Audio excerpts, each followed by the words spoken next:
గుప్తేశ్వర్ మహాదేవ్ మందిర్ దగ్గరికి వచ్చాము. నైట్ నుంచి వర్షం పడుతూనే ఉంది పోకరాలో. ఈ ఇన్స్టా 360 కూడా ఫస్ట్ టైం దేనిలో వాడుతున్నాం. ఇది వాటర్ ప్రూఫ్ కెమెరా అని చెప్పాడు, అప్ టు 10 feet వర్షంలో వాడుతున్నాం దీన్ని. ఈ సిచ్యువేషన్ ఏంటో తర్వాత చూడాలి, రికార్డింగ్ అయిన తర్వాత.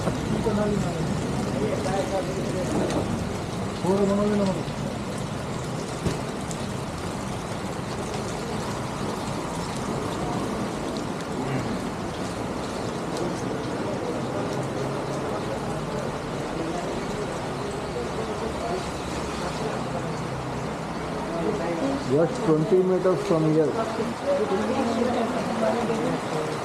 గుప్తేశ్వర్ మహాదేవ్ గుఫ. గుప్తేశ్వర్ మహాదేవ్ కేవ్ దీని పేరులోనే ఉంది కదా. ఇది ఈశ్వరుని గుడి. గుహలో వెలిసినటువంటి ఈశ్వరుడిని మనం ఇక్కడ చూడవచ్చు. ఈశ్వరుడిని మనం ఇక్కడ 2 ప్రదేశాల్లో దర్శించుకోవచ్చు. గుహ మధ్య భాగంలో స్వయంభూగా వెలిసిన ఈశ్వరుడిని, గుహ అంతర్భాగంలో జలపాతం నీటి అడుగునున్న శివుడిని చూడవచ్చు. అందుకే ఈ శివునికి గుప్తేశ్వరుడు అనే పేరు వచ్చింది. ఈ గుప్తేశ్వర ఆలయం దర్శనం వేళలు వచ్చి మార్నింగ్ 7 నుంచి ఈవినింగ్ 6. రైనీ సీజన్లో గుహ అంతర్భాగంలో ఉన్న గుప్తేశ్వరుడిని చూడడానికి వీలుపడదు. ఎందుకంటే వర్షం నీళ్లు కారణంగా అది మూసివేసి ఉంచుతారు. ఈరోజు ఇది అన్‌ప్రెసిడెంట్ రెయిన్స్ కాబట్టి కేవ్ తీసే ఉందని చెప్పి మా డ్రైవర్ తెలియజేస్తున్నాడు. పదండి మనం లోపలికి వెళ్ళి చూద్దాం. దీని ఎంట్రీ ఫీజు వచ్చి 100 Nepal rupees for SAARC nationals. మీరు చూస్తున్న ఈ గుప్తేశ్వర్ మహాదేవ్ కేవ్ నేపాల్లోనే 2 కిలోమీటర్ల పైబడి ఉన్న అత్యంత పొడవైన గుహగా గుర్తింపు పొందింది. మొట్టమొదటిగా ఈ గుహని 16వ శతాబ్దంలో కొంతమంది స్థానికులు పొలం పనులు చేస్తూ ఉండగా కనుక్కున్నట్లుగా చరిత్ర ప్రకారం తెలుస్తోంది.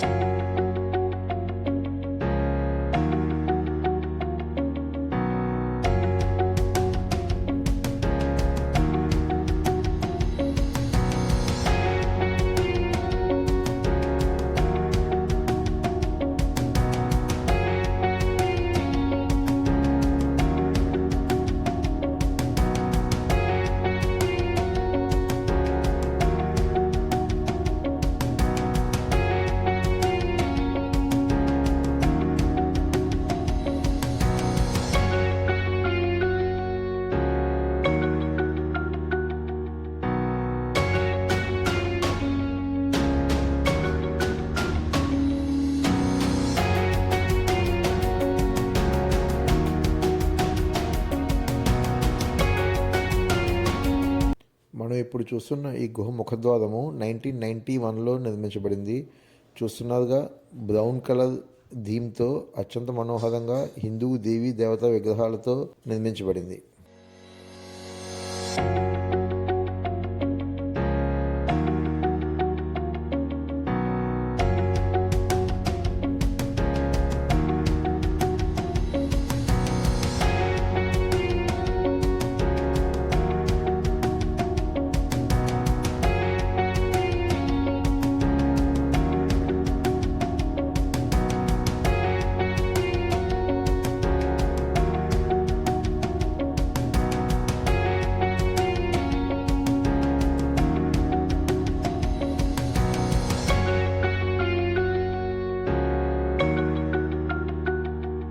మనం ఇప్పుడు గుహలోనికి ప్రవేశించబోతున్నాము. చూస్తున్నారుగా, ఈ ఎడతెరిపి లేకుండా కురుస్తున్న వర్షం వల్ల మెట్ల నుండి ఎలా నీళ్లు కారుతున్నాయో చాలా జాగ్రత్తగా అడుగులు వేయాల్సి వస్తుంది.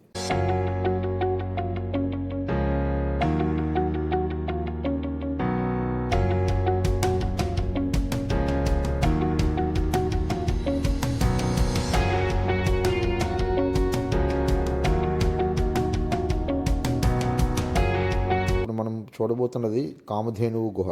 కామధేనువుని దర్శించుకుందాం.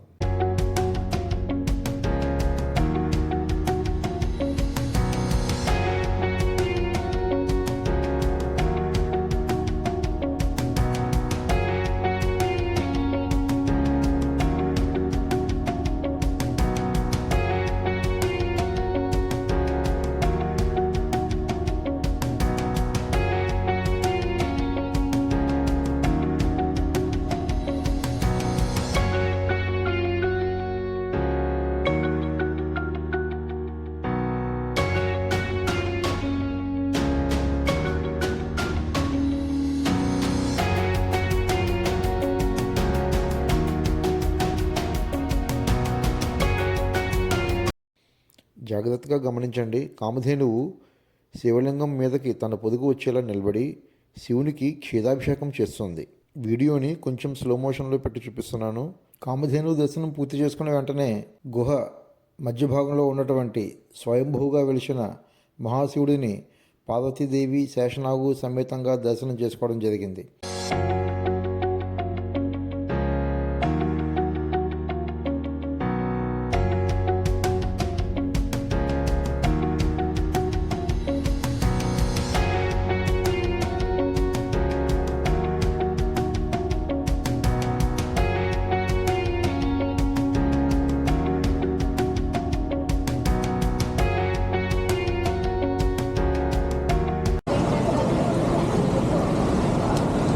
పైన మొదటి స్టెప్లో శివుని చూసిన తర్వాత ఇంకా కిందకి గుహలోకి రావడం జరిగింది.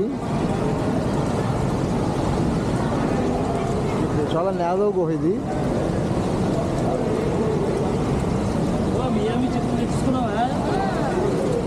కింద నీళ్ళలో శివుడు ఉన్నాడు కానీ అది చీకట్లో కనిపించట్లేదు వర్షం పడడం వల్ల. ఇది వినిపించే సౌండ్ అంతా కూడా వర్షం సౌండ్. జలపాతాలు పడుతున్నాయి లోపల అక్కడి నుంచి.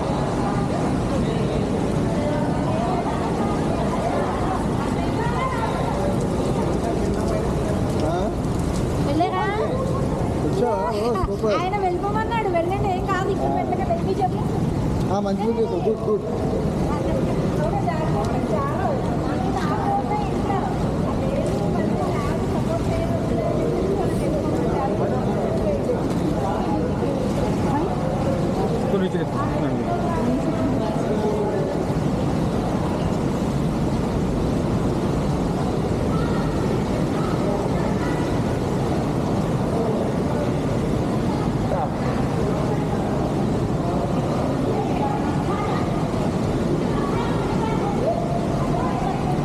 అదిగో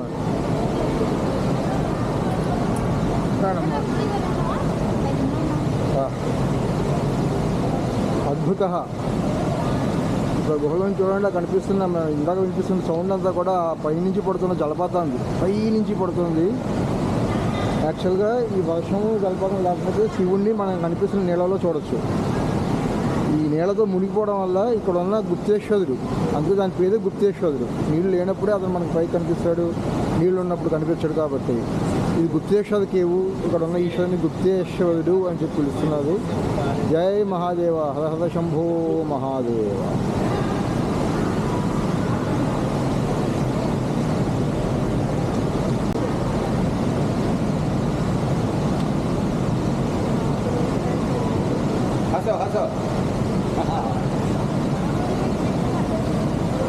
రండి, నేను వెళ్తున్న పైకి. ఇంకా ఫోటో వాళ్ళు తీస్తారు, మీకు అది రాదు, ఫోటోతో పాటు వస్తుంది.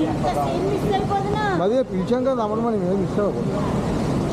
గుప్తేశ్వరుని దర్శనం జరగనందుకు కొంచెం బాధగానున్నా ఇంత దగ్గరగా రావడమే పరమేశ్వరుడు మనకు కలిగించిన భాగ్యంగా భావించుకుంటూ నీళ్లల్లో గుప్తంగా దాగి ఉన్న పరమేశ్వరుని మనసులోనే తలుచుకుంటూ ధ్యానించుకుంటూ తిరుగు ప్రయాణం ప్రారంభిస్తున్నాం. ఎందుకంటే సంవత్సరంలో 4 నుంచి 5 నెలలు ఇక్కడ దాకా రావడానికి కూడా ఎవరికి అవకాశం దొరకదు. వర్షాకాలంలో పర్యాటకులు ఎవరికి కూడా గుహ మొదటి భాగం దాటి ఇక్కడ దాకా రావడానికి అనుమతించబడదు.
బాగుంది. ఒక అనిర్వచనీయమైన ఆనందం.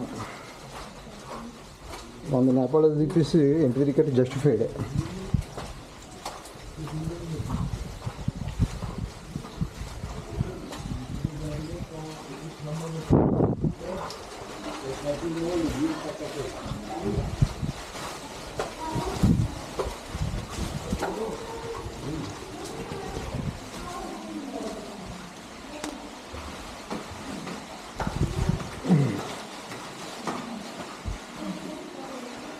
ఇక కనిపించే చోట ఉన్నది శివలింగం.